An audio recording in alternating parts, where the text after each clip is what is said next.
Good evening, one and all, and welcome to the fabulous campus of Case Western Reserve University for the second annual engineering game. We're happy to have you all back with us this year as we pit students, faculty, and alumni against each other for fabulous prizes, including having their class ring engraved and added to the Michelson Morley Trophy, the ultimate prize for Engineering Week. My name's Jim Kilmer, and I'd like to welcome you to tonight's program. I will be taking you through tonight's festivities. And before we get started, I just would like to say, I know today's been kind of a rough day for a lot of people out there. So for any of you who have friends and family who have been impacted by the situation overseas today, our hearts go out to all of you, and we thank you for joining us tonight. We hope we can be an hour's worth of distraction with friends, family, and colleague as we have some good times here on campus. But we also have some other changes here tonight. We've got a live studio audience in the Tink tonight. We've got our audience who's going to be cheering you on. And if you are in the audience or if you're just playing along at home, we also have an edition of our home game this year. When you registered, you should have received a link where you can play online to join our participants in tonight's game. Yeah, let's hear it there. Oh, we've got some people showing their spirit for the faculty group. So our studio audience will be cheering on our participants this evening, as will, at last count, over 400 viewers watching from home. And I will say it's great, actually, to have a studio audience. It's good to be back on campus, start pulling out of some of this pandemic we've been in. I'll tell you, I went out to check my mail the other day, and my neighbor was out there talking to her dogs, and there was no question she thought her dogs could understand every word she was saying. I went back in the house and told my cats about it, and we just laughed and laughed and laughed. So it's good to see the end of the pandemic coming, but without further ado, it is just about time to get started with our evening festivities. So Student Team 1, are you ready? Student Team 2, are you ready? Yes, sir, we are. On your marks, let's get ready to play the Engineering Feud. Getting right into it. Oh, man.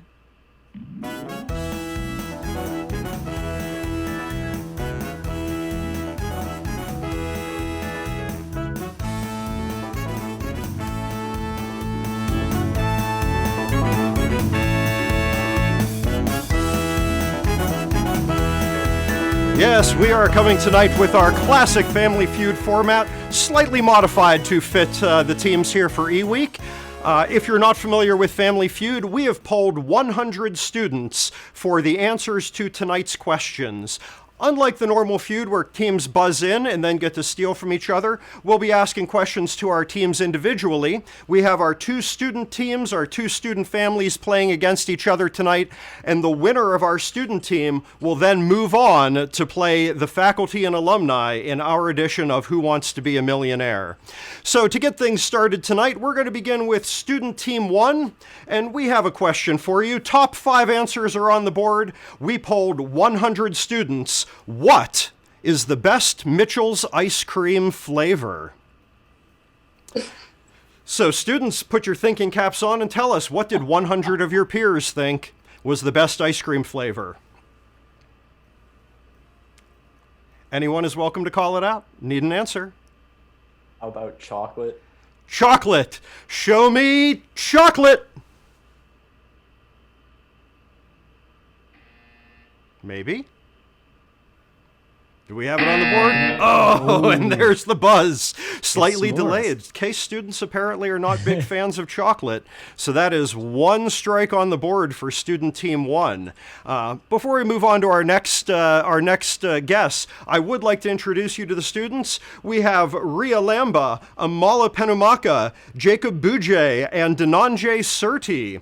They're our Student 1 team for tonight, and we'll be getting to know them throughout the night. Starting with Ria, it seems like you like to travel a bit, and I've heard you've been to quite a few national parks. Why don't you tell us a little bit about that? Yeah, I really like going to national parks. I grew up in California, so I used to go to Yosemite a lot. And then this summer, me and two friends did a road trip where we drove from Seattle to Cleveland, and we hit a bunch of national parks on the way. Outstanding. So what's your count? How many parks have you been to? I think 20. I think. an impressive haul and impressive travels. So, Rhea, put your thinking cap on along with the rest of your team and tell me, what is the best Mitchell's ice cream flavor? I'm going to go with cookies and cream. Show me cookies and cream.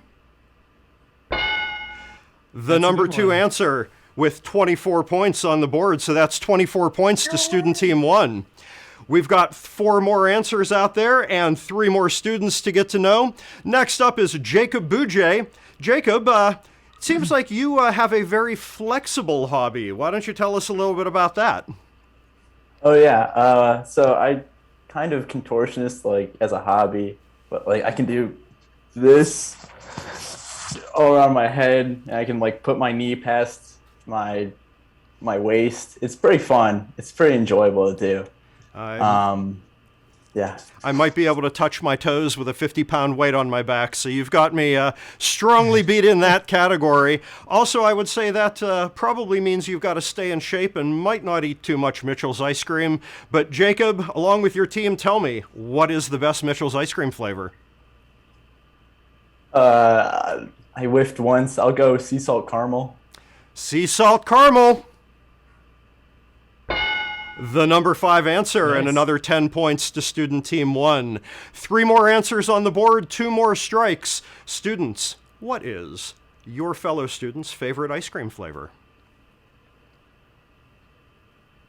I feel like anything with peanut butter would be good. Show me peanut butter. Peanut butter.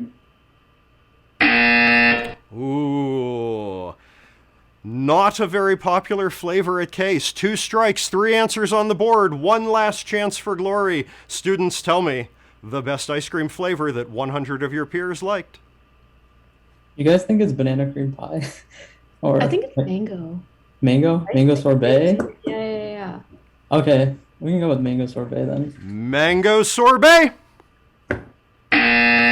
Ooh, unfortunately not. But you did get 34 points out of this round. Let's see what your fellow students thought was the best ice cream flavor. Answer number 4. Key lime pie. Answer number 3. Wild berry crumble. And the top answer on the board, caramel fudge brownie. So 34 points to student team 1, a solid start to tonight's game. We will move on to student team 2 next for their question, and student team 2 consists of Annika Washburn, Grant Boone, Kevin Salaponte, and Anna Chow, I'm sorry. Annika, Grant, Kevin, and Anna, your question on the Family Feud tonight is, which professor would be the most fun at a party?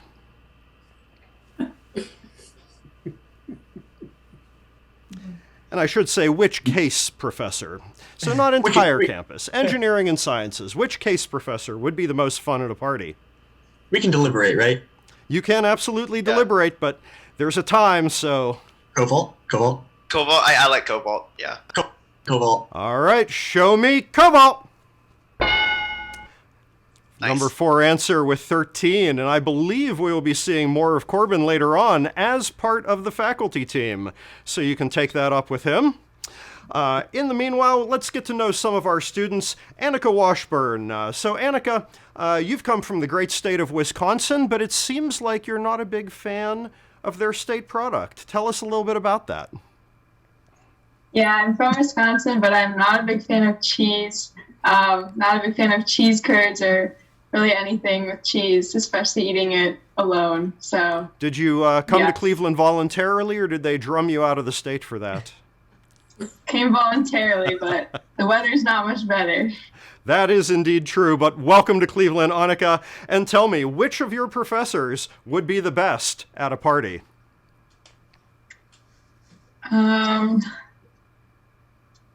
you have any ideas? Maybe Mark? The first one that came to mind were Buckner or Drew Meyer. Yeah. We'll go with Buckner. Show me Mark Buckner. Ooh. Appropriate. We will also be seeing Mark Buckner later on. I'm sure he will have some words for those 100 students that didn't think he was a party animal.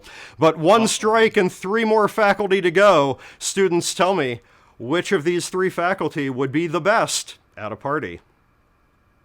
I have a intuition. I feel like the professors that are going to show up here are going to be people who like more students have had. So I feel like Chris Butler might be a good guess for that reason. All right, let's do it. All right, show me Chris Butler. The number one answer and 53 points. Nice. More than half of our audience agreed with your assessment on there. So, one strike, 2 questions remain. We'll get to know another one of our students before we move on. Grant Boone, I am told that you have a slightly ignominious story to tell where you once had your high school evacuated. What happened? Long story short, don't try to revive a dead LiPo battery by continuously running 5 amps into it. Yeah, overpowering a battery in the middle of school, I can see how that went badly. How long did it take them to clear everyone to come back in? Well, funny story. This was entirely accidental, but it actually happened right in the middle of a midterm, and conveniently got the entire school evacuated in the middle of into the middle of midterms, which was very, very, very funny. But it took it about half an hour. Well, Grant, I can tell already that you would be fun at parties, but you need to tell me which of your professors would be the best at a party. All right, we're going with Kevin's strategy of high yield professors. So I'm thinking Drew Meyer or Drew Meyer. Yeah, I think Drew's a very good guess. Drew Meyer. All right, show me Professor Meyer. Ooh, 2 strikes, but 2 answers remain on the board. Student Team 2, one last chance to pull it back from the brink. Tell me, which student are you going to go out and party, or which professor are you going to go out and party with this weekend?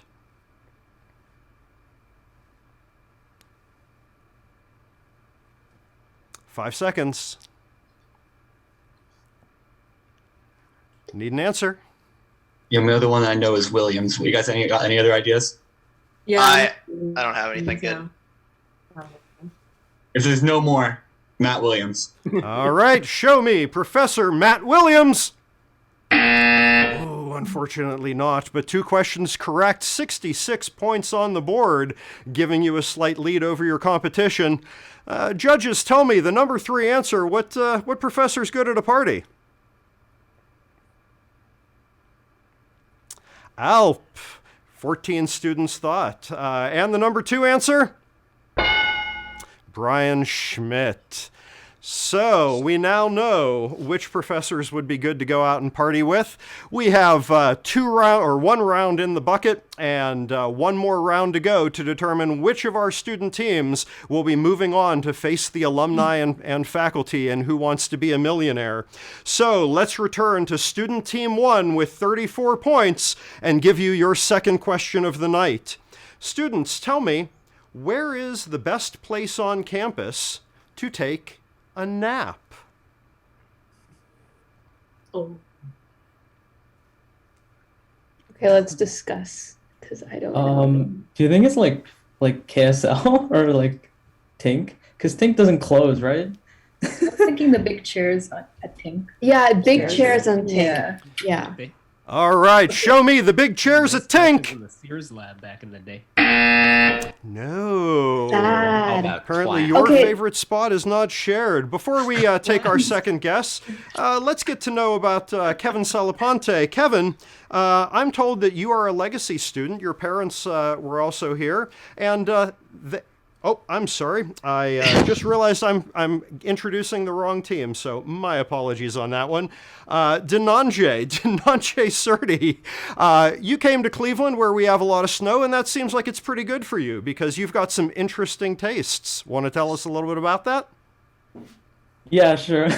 So I come from Dubai and it doesn't snow there, and my friends over here told me that the snow tastes pretty good. So whenever it snows once in a while, I just grab a chunk of it and try to taste it. I mean, it's pretty good, not gonna lie. High quality Ohio snow. I personally would like to boil some maple syrup and maybe put it on there to make maple candy, but hey, fresh from nature, can't beat that. So Denanjay, tell me, where's the best place on campus to take a nap? Do you guys think it's like maybe no, not KSL. How about like Fribley? They have like pretty big sleeping spots there. Yeah, You sure. can try that. He's a Yeah. good guess. Really? Okay, show me Fribley. Ooh, a Oh my good place God. for eating, but again, not a good place for napping. They're So- missing out on good napping spots. Yeah, I gotta say the the audience had better be taking notes here because apparently they are not sleeping in the best spots on campus. But before we move on to one more guess, Amala, I'm told that you are accident prone in a very specific way. Want to tell us what happened? Yeah, so I broke my the same arm 2 times. First time when I was like a year old, I fell down the stairs, broke it. And then the second time, I decided to be all grown up, and I was still on training wheels, and I decided to ride my sister's bike and let my friend use my bike, which still had the training wheels. And then I fell off of my sister's bike, which did not have training wheels, and broke the same arm again. Well, we hope that's healed up okay. And, if there's one thing my engineering education has taught me, it's that consistency is the key to success. So, Amala, why don't you tell me where is the best place to have a nap on campus? We could try KSL, I guess. I don't know. Mm. I know that a lot of people say Bingham. Bingham? You think Yeah, so? people have slept in Bingham. Class. I also heard Yost. Yo. All I right. don't know where you would sleep I in would've said Yost, Bingham. though. I have no idea. Okay, KSL or Bingham? Which one? Oh, KSL. KSL. KSL, okay. Let's go KSL. Let's see if snoring in the library is permitted. Show me KSL. The number 2 answer and 20 points to student team 1. You're still alive with 3 more answers on the board. You have one last chance. Tell me, where's the best place to sleep on campus? You want to go Yoast? Because Yoast? Yeah. Let's You do think Yost. Yoast. All right, Yoast. All right. Our last chance for the top answer. Show me Yoast. Ooh, our studio audience apparently has not found the best places to sleep on campus, but maybe you will find some new places today. Show me the number 4 answer. Best place to sleep on campus? PBL. Number 3? Yeah. Weird. In the think box, being lulled to sleep by the sounds of 3D printers. And the number 1 answer of where to sleep on campus? In Bingham basement. Oh, so Rhea was nearly there. She Right, fed it yeah. to you and missed it by 1. Nonetheless, you still walk away from this round with some points. It's all down to how student team number 2 performs, and we will find that out now with our final question in the Family Feud. Student team 2, tell me, if CSE students had a brand sponsor, what would that sponsor be? Top 4 answers are on the board.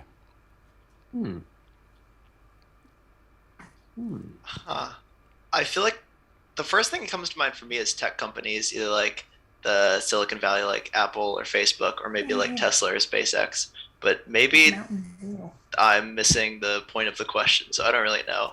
Well, 100 students, if they had to pick a corporate entity to sponsor them, who would they want to sponsor Case? Yes. I like Tesla. Tesla sounds Tesla? good. I like Yeah. Tesla, sure, let's do it. Tesla. Tesla. All right, out of 4 answers, show me Valentino's Pizza. Tesla. No. So apparently not a lot of EV drivers on campus, but we still have some chances to go. Now getting back to meeting our students. Kevin, I'm told you are a Legacy student and your parents met here on campus. Tell us a little bit about it.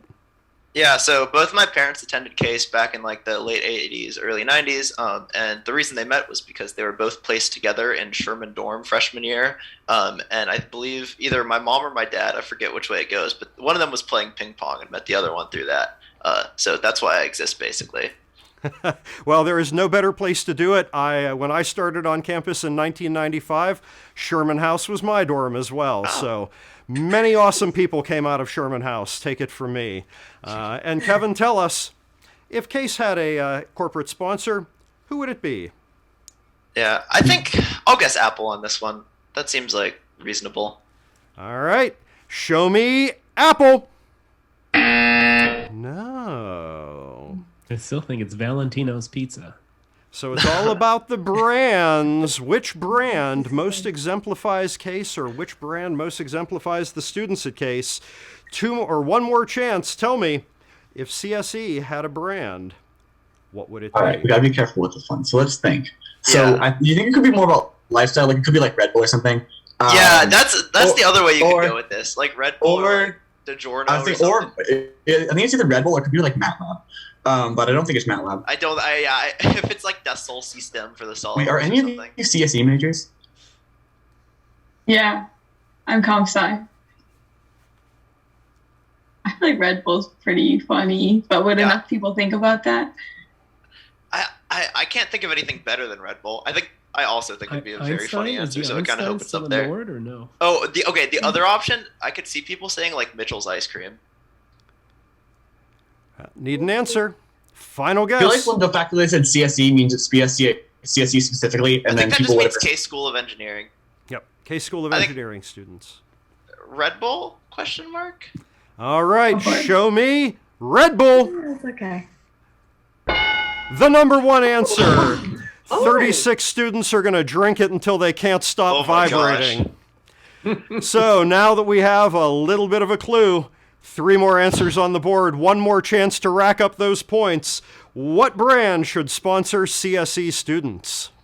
You guys want to try Monster Energy? No, it already Monster says Monster is on the there. Red Bull. We got that That's one just like already. energy drinks in general, I think. I don't know. Is there anything else that people really like to eat or drink here? Now that we're on the food section, other than Mitchell's ice cream.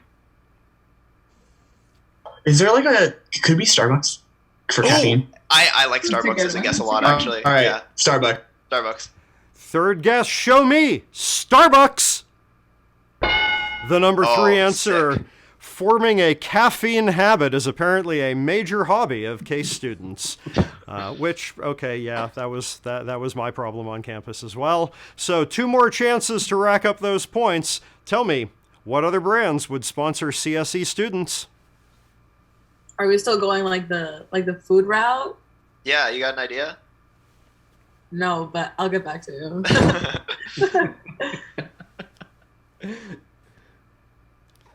5 seconds, students need an answer. Yeah, we can say Mitchell's if we can't come up with anything else, I guess.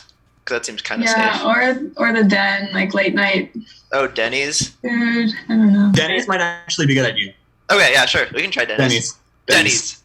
Going for the grand slam. Show me Denny's. Ooh. But nonetheless, a good showing with the number 1 and number 3 answers. Let's find out what brands the students think should be sponsoring them. Number 4 answer. Texas Instruments. All right. My old trusty TI-82 got me through a lot of classes. And the number 2 answer. Oh. Chegg. So, a dark horse candidate there, but 27 students agreed. We've been through 2 rounds, and it is nearly time for the end of the feud and our mid-game break. Student Team 1 has 54 points, but advancing to the second round, it is Student Team 2 with a commanding 121-point lead. So let's give a round of applause to Student Team 2. Team 1, Amala, Jacob, Ria, Denanje, thank you very much for playing. You've been great. We appreciate you. Thanks for letting us all be a part of your engineering week. You've got a lot of fans there in the tank, and we look forward to finding out more about you in the future. But for now, Student Team 2 are the winners of the engineering feud that will be advancing to the next round.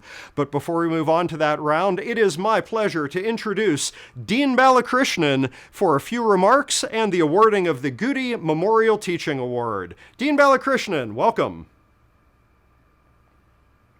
Hello and good evening. I'm Raghu Balakrishnan, the Charles H. Phipps Dean of the Case School of Engineering. I hope you're enjoying the engineering game as much as I am. I'm here this evening mainly to introduce the recipient of this year's Srinivasa P. Goody Memorial Teaching Award.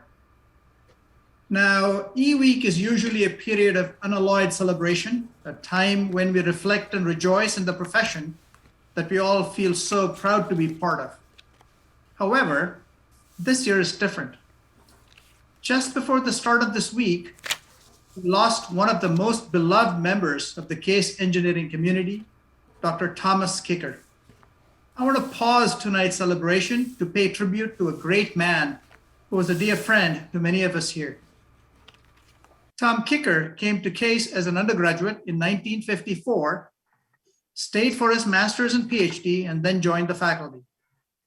He was integral in the creation of the Case School of Engineering and ultimately became the school's very first dean. More importantly, he was deeply kind, honorable, curious, and funny, a remarkable engineer, and a leader of exceptional dedication. He changed the school and many of us in it for the better, and I'm very grateful to have known him. Please join me for a moment of silence out of respect for Dean Kicker, the Kicker family, and all of us in the Case family who are saddened by his loss.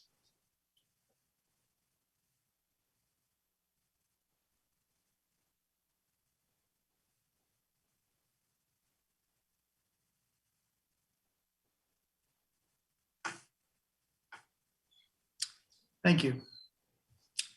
Now, I want to thank our students who worked so hard putting this evening's events together, as well as the alumni and faculty players who agreed to share their wisdom. Special thanks to alumnus Jim Kilmer, our wonderful MC, and the cornerstone of this fun new tradition. My sincerest thanks to all of you. And now I have the honor to introduce the winner of the Srinivasa P. Goody Memorial Teaching Award. This award is presented annually by the Engineering Honor Society Tau Beta Pi and honors a faculty member who shows an exemplary commitment to undergraduate teaching. I'm delighted to say that the 2022 award goes to Mark Daguerre, Associate Professor of Material Science and Engineering. Professor Daguerre joined the faculty of the Case School of Engineering nearly 35 years ago and has taught enthusiastically at both the undergraduate and graduate level ever since. This award is particularly meaningful as it is bestowed by our engineering students who consider Professor Daguerre, in their words, a top prof. High praise indeed. For those of you who haven't had a chance to take one of Professor Daguerre's classes, this video that is going to show you, we're going to show next, will help you understand just what makes him such an exceptional teacher. Congratulations, Professor Daguerre. We are lucky to have you.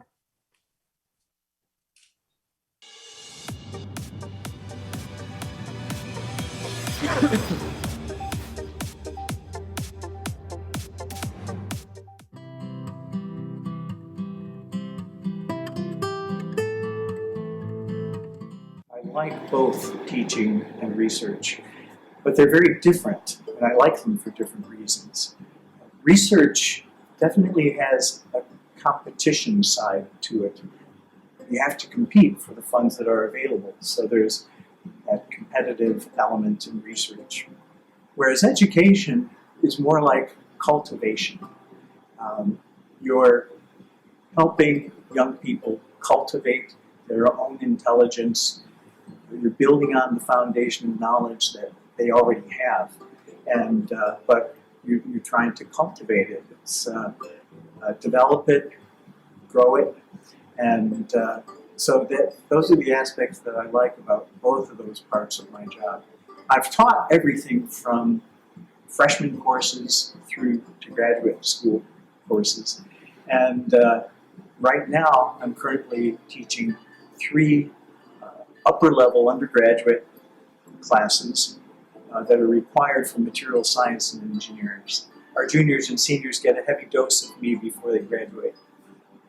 I developed a motto that goes like this: the essence of engineering is not bigger, better, faster, farther.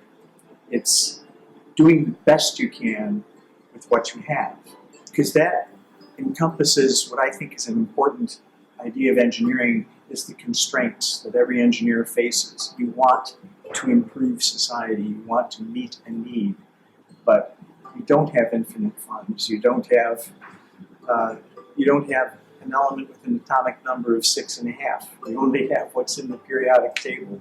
You have the laws of physics, the laws of thermodynamics, you have mathematics, and all those things constrain what you can and can't do. And that really influenced my teaching of particularly first-year courses like Chemistry of Materials, ENGR 145. This was not the first class where these students had learned about the periodic table or thermodynamics or math, but it was my chance to emphasize to them how really important those fundamentals were to succeed as an engineer. Case students have always been, in my 35 years here, well prepared and internally motivated, willing to work hard to add to their understanding and their knowledge. But I think in the last, I'd say 15 years, I've noticed an additional component, and that's vision outside of themselves. They don't just want to learn more and learn about a field, they want to have an impact. This award is really gratifying, in part because the students themselves conduct the whole process. And it's also an honor because I know many of the faculty who have won the award in the past, and there are some great colleagues there, and it's just a real privilege to be counted among them.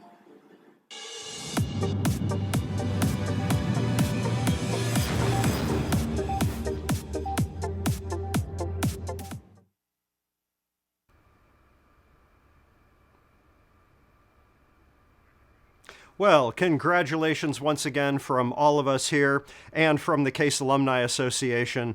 I would also like to say that Dean Kicker was a great man. He was also an alumnus of this university and a very active member of the Case Alumni Association and will be missed. But as we move on, speaking of alumni, we are now going to introduce two new teams to tonight's game, starting with our alumni team consisting of Frank Merritt, Kate Hart, Alex Scheppelman, and Chioma Anuquirer. They will be joining us for Who Wants to Be a Millionaire? Along with them, competing against our winning student team, we also have 4 faculty members. And our faculty team tonight consists of Corbin Koval, who I understand is a great guy to go out partying with, Deborah McGivney, Catherine Del Torio, and Mark the Beast Buckner. Welcome faculty, welcome alumni. You've already seen a little bit of what the students can do. Do you think you're up to taking them this evening? They're going down. 100%. Well, trash talking on the part of the alumni there. So students, we'll see what kind of competition. Trash talk. We'll see what kind of competition you can put up in tonight's second game. Speaking of tonight's second game, it is a modified version of Who Wants to Be a Millionaire that we like to call Who Wants to Be an Engineer. We'll be doing this in 3 rounds, plus a tiebreaker if necessary. As is the classic formula, our teams will be asked a multiple choice question. They will have 4 choices to choose from and 1 chance to give me their final answer to get it correct. All of the scores have been wiped clean from the first round, and so it is a simple plus-minus grading scale. If you get the answer right, you get 1 point. If you don't get the answer right, you get nothing. And which one of our teams has the most points at the end of those 3 rounds, plus a tiebreaker if necessary, will be taking home the Michelson-Morley Trophy tonight. So teams, are you ready? Yes, sir, we are. Yeah. Bring it on. It's time to find out who wants to be an engineer. So, as we move on to our first question this evening, I realize I actually don't know the order of the teams we have tonight. So, if our controllers will put up the first team, I will ask you your first question of the evening. Alumni, you are up first, so get ready for your first question. And tell me, general knowledge, how many layers does a traditional Italian lasagna have? Is it 1, 3, 4, or 5? And while you're thinking about your answer, let's get to know one of our alumni. Frank Merritt. Frank's been around Case for a while. He has degrees from this university from 1972, 75, and 78. But I understand, Frank, you were on hand for a very exciting event in Emerson, Jim. 1872. Jim, I think that's 1872. Now, faculty team, you'll get your chance. But Frank, I understand you were party to a really exciting event in Emerson Gym a while back. Tell us a little bit about it. I'm trying to remember which event. A Was that concert, the Pink maybe? Floyd concert? Yeah. Oh yeah, the Pink Floyd concert. Hard to believe that they were playing in Emerson Gym.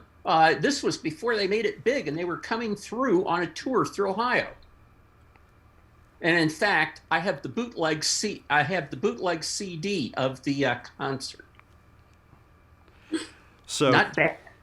Not bad to have a band like Pink Tour come through. That was before their blimp days, so unfortunately no blimp over University Circle, but I'm sure that was incredible to be a part of nonetheless. But, so tell me, team, what do you think, alumni? 1, 3, 4, or 5 layers in a traditional Italian lasagna? That's clearly not 1. 1 is wrong. Yeah. 5 seems like it would take too long to bake, right? So traditional is either going to be a lot or a few. Right. It could be shockingly low, like 3. I would think 3. Very helpful. A lot or a few type answers. Okay. Actually, kind of leaning towards 3. I'm thinking 3. What do you think, Shoma? I'm also thinking 3. Let's see. Yeah. All right, alumni, final answer. Let's lock it in. 3. Is it B, 3? It is 3 layers in a traditional Italian lasagna. And 1 point to our alumni team. So off to a strong start, nailing that first question. And the team we are going to move on to next is, I believe, our faculty team. And so our faculty team, Corbin Koval, Deborah McGivney, Catherine Del Torio, and Mark the Beast Buckner. I'll give you your question, but then we'll get to know one of the faculty as they think about their answer. Faculty, tell me, what company did case engineer Frank Rudy work for when he invented the air sole? So think about that for a second. And in the meanwhile, we're going to learn a little bit more about our party animal, Corbin Koval. Corbin, I understand that you are an avid sci-fi reader and you have 3 cats with a bit of a tie into that. Tell us about them. 3 cats. Well, you know, they they like to hang out when you read. And they you know, one of the things that's important about these cats is they exude what's known as cat gravity, which is a special science fiction force that only applies to the physics of cats. So, and I think you've even actually named at least one of them after a popular sci-fi character. What are their names? That's right. We've got Tumnus, who's named after the character in the fantasy character, but also we've got Esri Dax, who's named after a character from Deep Space Nine. So. And they're brothers and sisters, so they really get along. A nerd after my own heart. So let's think. What company did case engineer Frank Rudy work for when he invented the air sole? I'll give you your 4 options. Is it A, Adidas, B, Puma, C, Nike, or D, Skechers? Thinking Nike here. Yeah, I would guess Nike. I'm pretty sure it's Nike. It's either Nike or Adidas. We'll go with Nike, I think. Yeah, I think Nike. Okay. Final answer. Final answer? Well, before we reveal whether or not that is the correct answer, Deborah McGivney, you used to be a marathoner, but I understand you spend most of your time chasing your 3 kids around these days. What put more miles on your sneakers, marathoning or chasing your children? It depends on the day, and if it's a snow day or not, then, you know, definitely the kids, for sure. So marathoning with the children in the snow. Well, I'm sure they'll be running 13.1 and 26.2 miles soon enough, and then you'll chase after them on the road.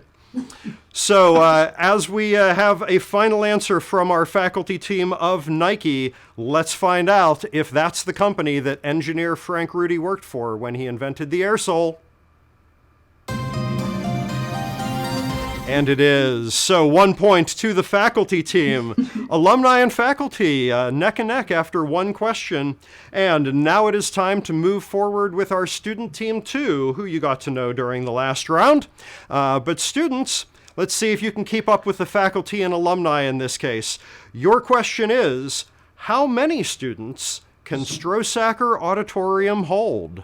Is it 700, 580, 620, or 370? I'm pretty sure if it's 580. You guys, what do you think? I feel like I've seen this figure somewhere before, and I Right? also think it's 580. Yeah, me too. Okay. All right, final answer? 580. Okay, let's find out if it is 580 students in Strosacker. And it is. All three teams have nailed their first answer. I imagine that's considerably less if you drag your sleeping bag in there for film festival, but when listening to a boring lecture, 580 students in the auditorium, well, one round down, all three answers correct, all teams neck and neck. So it is a brand new game as we move back to the alumni for their second question. And questions will get a little bit harder as we go along here. So alumni, I need you to tell me, what medical detection procedure did alumnus Paul Latimer develop that won him the 2003 Nobel Prize? And before I get an answer from you, we'll learn some more about our alumni. Kate Hart, class of 2014. Kate, I understand you have some comic artist credentials. Tell us a little bit about those. Yeah, when I was at Case, I wrote the comic Philosophish, and my then boyfriend, now husband, illustrated it, and we won the Toon Ed Award 2 years in a row. I have a little certificate in my house that has a hand-drawn Hagar the Horrible by the artist, because he was on the panel who selected us. So, yeah, I'm an award-winning comics artist. Excellent, multi-talented. So, Kate and your teammates, what medical detection procedure did Paul Latimer develop? Was it A, the CT scan, B, the MRI, C, the PET scan, or D, the X-ray? What year was it again? He won the 2003 Nobel Prize. X-ray wouldn't have taken that long. Yeah. What are we thinking? It's CT? I am thinking MRI. MRI? I'm thinking that. I can't remember for sure, but I bet it is. They all seem too early for me. I would trust MRI. That's 2003 time period to win that award. It takes a while between the invention and the award. Absolutely. Okay. I think that's a good guess. Okay, final answer. Someone say it. Oh, what were we saying? MRI, right? MRI. MRI. Okay, before we find out if that's correct, the correct answer, Alex Scheppelman, double degree holder, class of 09 and 2010. I understand that you were a competitive Dance Dance Revolution player in your younger days. Tell us a little bit about that, and how does one become a competitive player in that? Yeah, I mean, like all Case students, right? I think being a bit nerdy helps, but certainly it was a good way to get exercise, and just going to local arcades and dancing the night away. So it was a good time. I don't know if my knees could still do it, but I might give it a try. I guess we'd have to see how that goes.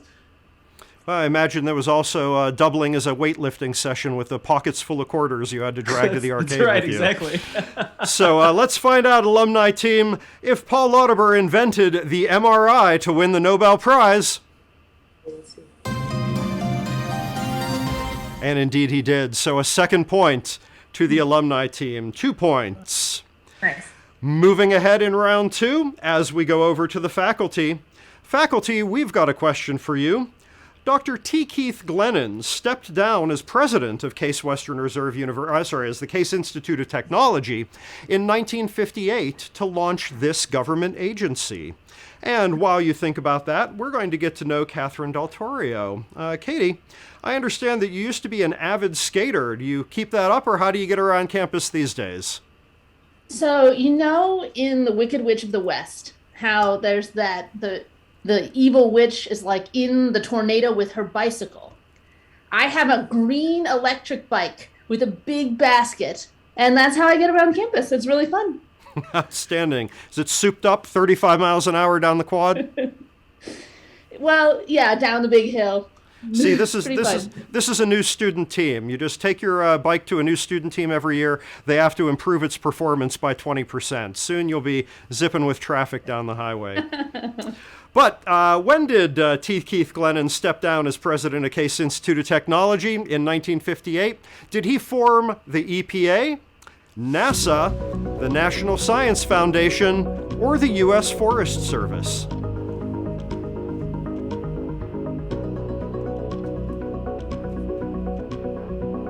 I don't know. Any thoughts here? I don't think it's NASA, but that's about all I could say. NSF or Forest Agency, I think. I think, It's about the right time for NSF. yeah, I'm thinking NSF would probably be best here as well. Katie? Deborah? Yeah, let's go with that. I would have guessed forestry, but you guys think NSF? That sounds good. I mean, forestry is weird, and it seems like the sort of like little trivia fact that like could be true. Who knows? All right, faculty team, final answer. We go wild with forestry or stick with NSF? What, Corbin? It's up to Katie. Putting it on you, Katie. You give the final answer. Well, you guys both said NSF, so we'll go for NSF. Whichever. We can't read the names on it to tell whether that's A, B, C, or D. Yeah. All righty, National Science Foundation, final answer, faculty team. Okay, we will find out in just a moment if that's the correct answer, but our last faculty team member this evening is Mark the Beast Buckner. And Mark, you are not just the Beast because you have given yourself a cool nickname, but you actually are the drummer in a local jazz band. Tell us a little bit about that. Yeah, it's a small group called the Smart Set Band. I started playing drums late in life. And it's jazz, the Great American Songbook, jazz songs from the 20, 30, 40s, 50s. It's a lot of fun. Well, I think I will now appeal to Kate Hart on the alumni team because we definitely need a comic of Mark Buckner like Animal from the Muppets just kicking the drums over at the end of his set. I'm pretty sure that's what happens. I've gotten text messages from my granddaughters. You've completely crushed my image to them of not being a party animal. So, all right. Well, we're getting a lifeline message. Can we change our answer? No, I'm afraid you cannot. The final answer is in on the National Science Foundation. Let's find out. Was that the correct answer? Unfortunately not. T. Keith Glennon did in fact leave to become the original director of NASA. Oh. So the alumni have 2, the faculty have 1, and now it's time to test the knowledge of our student team with their second round question. Students, put your thinking caps on and tell me, what famous physics experiment was conducted at Case Western Reserve University? Was it the double slit experiment, the cathode ray tube experiment, the Reynolds pipe flow experiment, or the Michelson-Morley experiment? I mean, guys. Yeah, it's the Michelson-Morley experiment. Final answer, Michelson-Morley. Final answer, Michelson-Morley D. Let's find out if you're correct.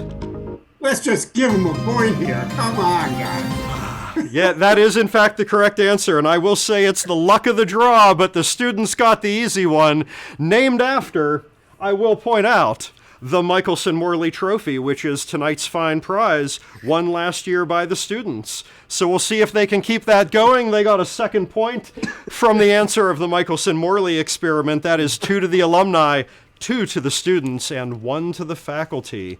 But it's not over yet, as we go back to our alumni team for their third round question.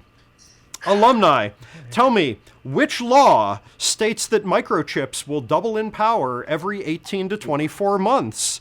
Is it Franck's law, Moore's law, the power law, or Newton's law? Oh, it's Dr. Merritt, I think I like the one Moore's named Law. after me. I think we know. We all think it's Moore's Law, right? Yes. Yeah, Moore's Great. Law. More, But more but is more. More In is our more. hearts, it's Dr. Merritt's Law, though. So, final answer? More.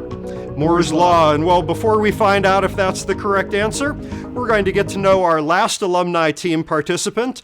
Chioma, you are also a double degree holder, 2017 and 2018. And I understand that you have a very interesting involvement in the fashion industry dating back to your student days. Tell us a little bit about it. Yes. So when I was a student in Case, I started this business called Chimu, which is an African fashion company.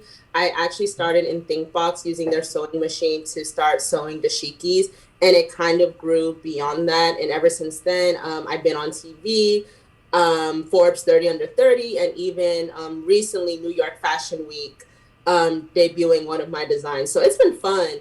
A lot of hard work because I'm not a sewing type of person. But a lot of the engineering design that I learned, I put in my fashion design. So yeah.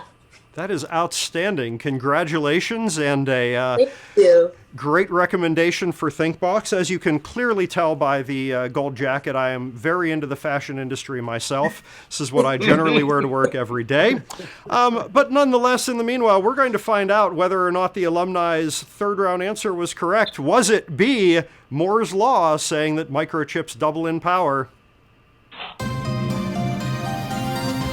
And indeed it is. So kind of another ringer question there. So the students and the faculty get their third round question. It is time, or students and alumni, I'm sorry. It is time to find out if the faculty can keep that round going. Faculty, your third round question, another Case trivia. What is the oldest building on the Case Quad? Is it Adelbert, Bingham, A.W. Smith, or Tomlinson?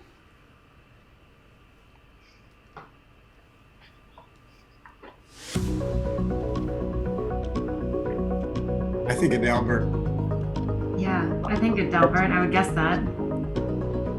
Yeah, I'm going for Adelbert, and I would like to say that even my cat knows the answer to the Michael Morley question. Yeah.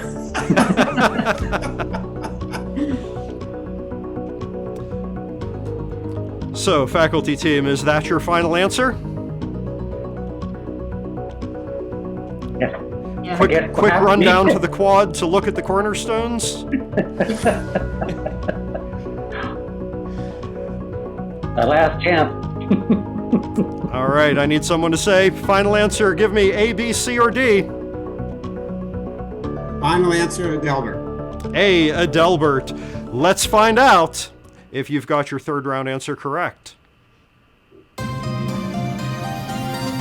And indeed it is. Adelbert is the oldest building on the Case Quad. So that is... I think Frank is the oldest person on the, on the Case Quad. Just saying that because the faculty are 1 point behind the alumni at this point.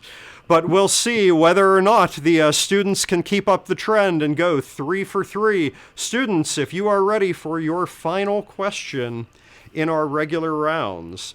When did the Case Institute of Technology and Western Reserve University merge to form Case Western Reserve? Was it 1967, 1954, 1976, or 1941? Okay, so I'm almost certain it's 1967 because that date just like sounds right to me, and I've heard it before for sure. However, this is kind of a trick question, and I don't know what they're really asking because like, I guess that was the initial merger, but you know, the degrees were still different for like another 30 years after that, but there's no dates in the 90s. So I'm pretty sure it's 67. Any other thoughts? Absolutely not. Yeah, I'm trying to think if I've seen things that are marked Case Western Reserve that have a timestamp. But if you recognize the date, then yeah. The other thing is, so like my granddad started working here and like right around the time that they merged, and that was like right at the end of the 60s, early 70s. So also. All right, let's do it. 67. I think it's 67. And if I'm wrong, well, tragic. Final answer, students? 1967. A 1967. Let's find out if that was the birth of Case Western Reserve. And indeed it was. So our student team has gone 3 for 3. Our alumni team has gone 3 for 3, which unfortunately means it is time to eliminate the faculty. Corbin, Deborah, Katie, and Corbin, Deborah, Katie, and Mark, thank you for playing our game tonight of Who Wants to Be an Engineer. Given that I believe all of you are engineers, this is a very disappointing finish for you. Any comments to your former competitors? We were robbed. Corbin's cat knew the answer to the last question too. There are quaternions in this quiz show, right? We were promised some math. Well, you can fortunately salve your loss tonight by going out partying with Corbin, and Mark's band will provide the live entertainment. So faculty, thank you very much for playing tonight. It now comes down to our remaining teams, student team number 2 and the alumni team in a tiebreaker. So it is now time to put yourself on mute. Well, no, not actually. We are going to put you on mute. You are still able to talk amongst yourselves, but when I ask you the next question, we will ask you to type your answer through the chat to the judges in our control booth, and then we will keep asking tiebreaker questions until one of you gets it right and one of you gets it wrong. Does everyone understand the rules? Okay, are you ready for your first tiebreaker question? It is: 2 craters on the moon's surface are named for Case faculty members. Who are these famous faculty members? Is it former President Barbara Snyder and Gerald Seidel? Is it Eric Baer and Richard Boyatzis? Apologies. Is it Albert Michelson and Jason J. Nassau? Or is it Agnar Pitta and A.W. Smith? A, B, C, or D, please chat your answer to our judges.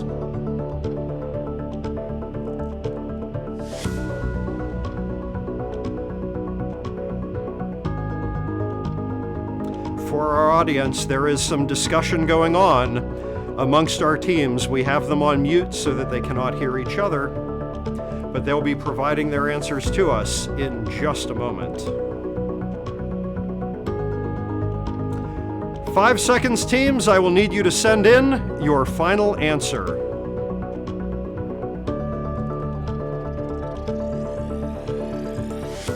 And that is time. If you have not yet locked it in, please send your answer through the chat.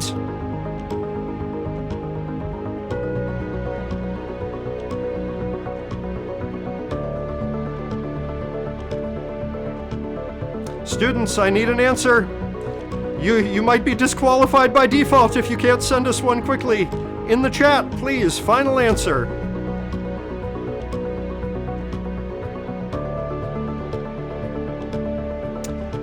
All right, we have our answers in. So we are going to bring our teams back. And students, tell us, who do you think the 2 famous craters, the two craters on the moon, were named after? Was it A, B, C, or D? You can speak out loud again. We think it was Pitt Smith. I'm sorry, say again?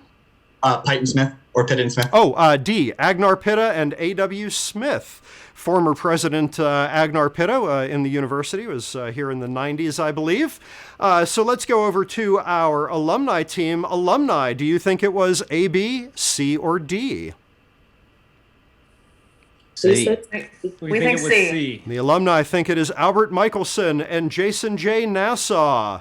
Well, it is time to find out, since we have different answers, whether either of our teams got it correct. And if they did, the ring inscribed with the year and alumni or students will be engraved and put onto the Michelson Morley statue, which lives in the engineering department dean's office. Let's find out if we have a winner this year. Which of those answers was correct? It was C, Albert Michelson and Jason J. Nassau, which means that the alumni team is this year's winner. And showing their support, getting their support from the crowd in the Tink, alumni Frank Merritt, Kate Hart, Alex Scheppelman, Chioma Anuquerer. You are this year's winner of the 2022 engineering game. How do you feel? This is great. This is amazing. Excellent. Awesome. We're And going to Cedar Point. We can't say Fantastic. Disneyland because that's not in Ohio. And we have the case hats being brought out in a bit of team spirit. Students, you worked so hard at this. You nailed all 3 questions in the original round, only to give it up in the tiebreaker. But congratulations for making it this far, and thank you for playing the engineering game this year. And thanks to all of you, the hundreds of you watching our live stream at home today, the live audience in the Tink. Special thanks go to Anna Currian, Jillian Russo, Alex Siegel, Jacob Booya, and Kelly Hendricks, and of course all of the staff at the Case Alumni Association, Davey Barris and the folks in Media Vision, Raghu Balakrishnan, and everyone who helped bring this event to you tonight. Thank you all for your participation and your help. Students and everyone in the Case Western Reserve University community, enjoy the rest of your engineering week. Thanks for joining us tonight. My name's Jim Kilmer, and I will see you next year.